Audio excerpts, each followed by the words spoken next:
Hey everyone, are you ready for a fascinating deep dive today? We're going to be exploring Hindu astrology, and we're going to be using excerpts from its Wikipedia article.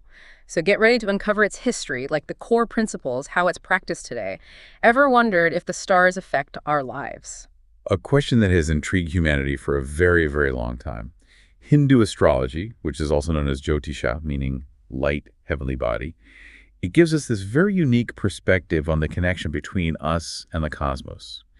It's also one of 6 auxiliary disciplines within Hinduism. It's really intertwined with the Vedas. Oh, wow. So it's not just like checking your horoscope in the newspaper, huh? No, no, not at all. It's a lot more intricate than that. There's this deep-rooted idea that there's like this profound connection between us, the microcosm, and the universe, the macrocosm. Like picture a dance, this really delicate dance between the celestial bodies in our lives. Okay, I'm hooked already. But one thing that I always get tripped up on with astrology is like the zodiac. And I know there's like different systems. So what's the deal with the zodiac in Hindu astrology? Ah, that's a great question. And you've actually hit on a major difference between Hindu and Western astrology. So Hindu astrology uses the sidereal zodiac, which is based on the constellation's actual positions. You know how the Earth wobbles on its axis Yeah. over a long, long time? Yeah. Isn't that called precession? Exactly. It's like a spinning top as it starts to slow down that wobble. It actually changes how the constellations line up over time. Western astrology, it doesn't factor that in. But Hindu astrologers, they use something called ayanamsa, an adjustment, to keep things accurate. So their zodiac lines up with the stars we actually see. So they're working with a more accurate map of the cosmos then, right? Precisely. Makes a lot of sense. How far back does this whole system even go? The roots are super old. Hmm. We're talking evidence pointing to the Indus Valley civilization using astronomy to create calendars. That's like 3rd millennium BCE, ancient knowledge. We also have the Vedanga Jyotisha. That's the oldest surviving Indian astronomical text from around 1350 BCE. It basically lays out these rules for keeping track of the sun and moon, mainly for timing rituals. Oh, wow. So they were using the stars to like guide their lives back then too. Was it always like the Hindu astrology we know today? Or did other cultures have like an influence? That's actually up for debate. Some scholars say Greek astrology might have influenced it in the early centuries CE, but then others argue that Jyotisha developed on its own. It's kind of a historical mystery. Ooh, a history mystery. I love it. But how did this ancient practice become so like ingrained in the lives of Hindus today? It's a living tradition. For a lot of Hindus, astrology isn't just like something they believe in. It's part of life. Choosing good dates for weddings, understanding challenges and opportunities that might pop up, it's used for so much. Like their own personal cosmic guide, kind of. So it's beyond just like the daily horoscope. They're using this for big life decisions. Exactly. A common practice is naming newborns based on their Jyoti charts, which are called kundali, like a cosmic blueprint based on their time of birth. Oh, wow. So each person's chart, it's unique, like a cosmic fingerprint. Exactly. That's fascinating. Okay, can we address the elephant in the room for a sec? How is something based on like stars considered a real science? That's a question a lot of people ask. See, the scientific community mostly sees astrology as pseudoscience. There's no proof that the way planets move actually affects us down here on Earth. Right.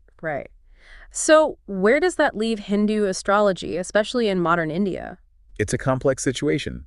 Even though there's not scientific evidence, astrology is a big part of Indian society, religiously, politically, even legally. Get this. India's University Grants Commission made Jyotirvidyan, that's Vedic astrology, an actual subject in universities. Wow, really? That seems like a controversial move. It was. Yeah. A lot of scientists, both in India and globally, were really worried about promoting something without evidence. Like a clash of beliefs almost. What happened? Did they actually start teaching it? They did. Went all the way to the Supreme Court of India. And you know what? In 2004, the court said it was okay to teach it in universities. It didn't violate the separation of church and state. That's a huge deal. So even with skepticism, Hindu astrology is still around. It's thriving. There's even a movement to make a national Vedic university where astrology would be taught. It's always evolving. Wow, there's more to it than meets the eye. Okay, so we've talked about what it is and why it matters, but how does it actually work? What are the core parts of Hindu astrology? One of the key things to get is Vargas. They're like charts, divisional charts, that give this super nuanced look at all the different sides of a person's life. Imagine them like special lenses. They let you see strengths, weaknesses, potential, all that, but from different angles. So like looking at your life with different filters. Exactly. Okay. And then you've got the nakshatras, these lunar mansions. Picture the night sky split into 27 equal parts. Each part is marked by certain stars. These nakshatras just add a whole other layer to the analysis. So instead of just like a birthstone, you have like a whole chunk of the sky, a constellation tied to when you were born. Does that mean they all have their own vibes or something? Yes, exactly. They all have their own symbols and influences. Things like personality, your talents, even destiny are tied into it. It's like every little thing up there has some meaning. Okay, we've got these divisional charts, these lunar mansions. What about planets? How do they fit in? The planets, or grahas, are super important. Each planet represents specific energies that influence different parts of your life. For instance, imagine Jupiter, known for growth and opportunity, being a big influence during a specific time in your life. It could mean a time of growth, abundance, good fortune. So it's not just like your sign. It's about where these planets were when you were actually born. Exactly. Do those planetary, like, influences, do they ever change? They do. That's where dashas come in. It's like each planet gets its turn to have its influence felt for a certain amount of time. So these dashas, or planetary periods, bring different themes and experiences into your life at different stages. It's like a relay race, but with cosmic influence. It's a great way to put it. Man, this is getting complicated.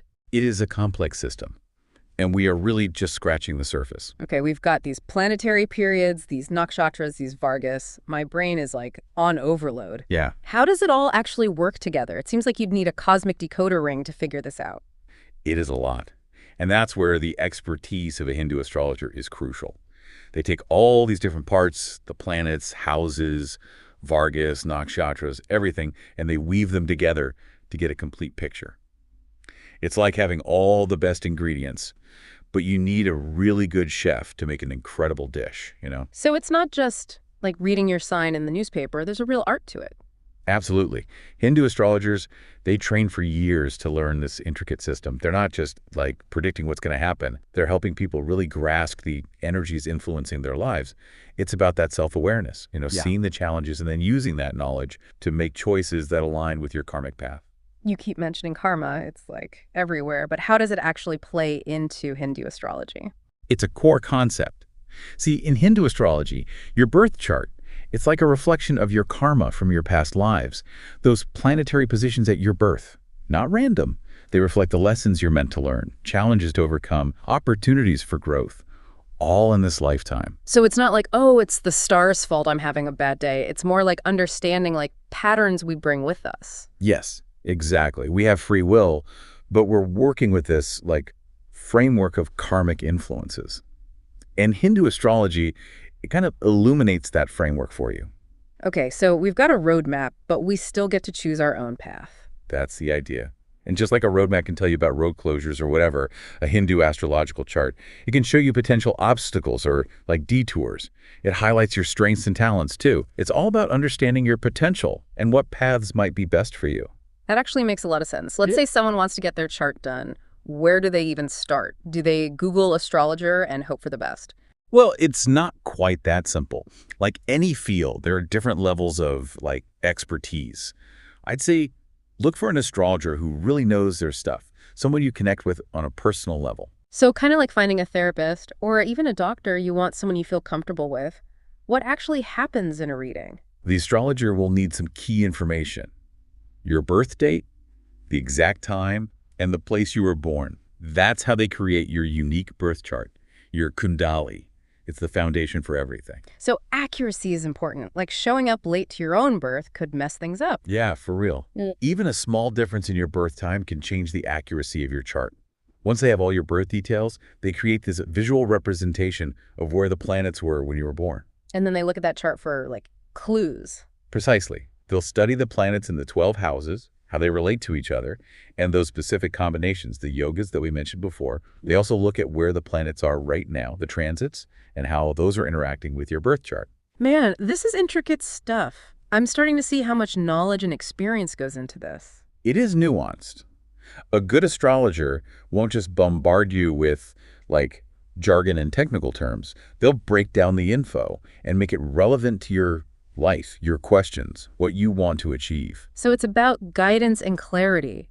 not just like vague predictions about the future. Exactly. It's about empowering you to make decisions and navigate your life with that awareness. I like that. It's not about being stuck, with a predetermined fate. It's more like understanding the current so you can swim better. You got it. It's about recognizing you have the power to make choices and shape your own journey. This whole deep dive has really changed how I see astrology. I used to think it was all very general, like just those horoscopes you see in magazines. But Hindu astrology, it's so personal. It is. It recognizes that everyone's got their own cosmic fingerprint. No two charts are the same, just like no two people are the same. And it's not just about you as a person, right? There's that connection to something way bigger. Absolutely. One of the most amazing things about Hindu astrology is that it shows how everything is connected to us, and the universe, the small stuff, and the big picture, all woven together. It makes you feel important, but also kind of small at the same time, yeah, I'm just one person, but I'm also part of this huge cosmic dance. That's a really beautiful way to put it.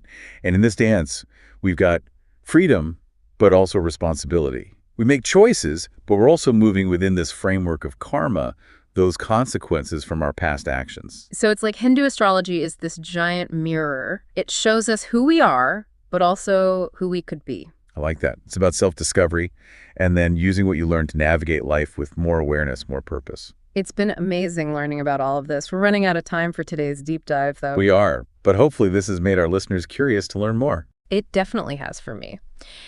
As we wrap up, I want to leave everyone with something to think about.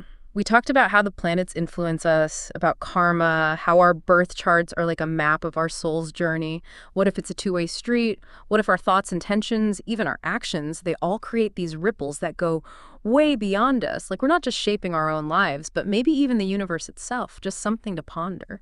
A profound thought to end on. Keep asking those questions, keep searching, keep exploring the mysteries of the cosmos and yourselves. And hey, remember, the cosmos is always listening. Till next time, stay curious and keep your eyes on the stars.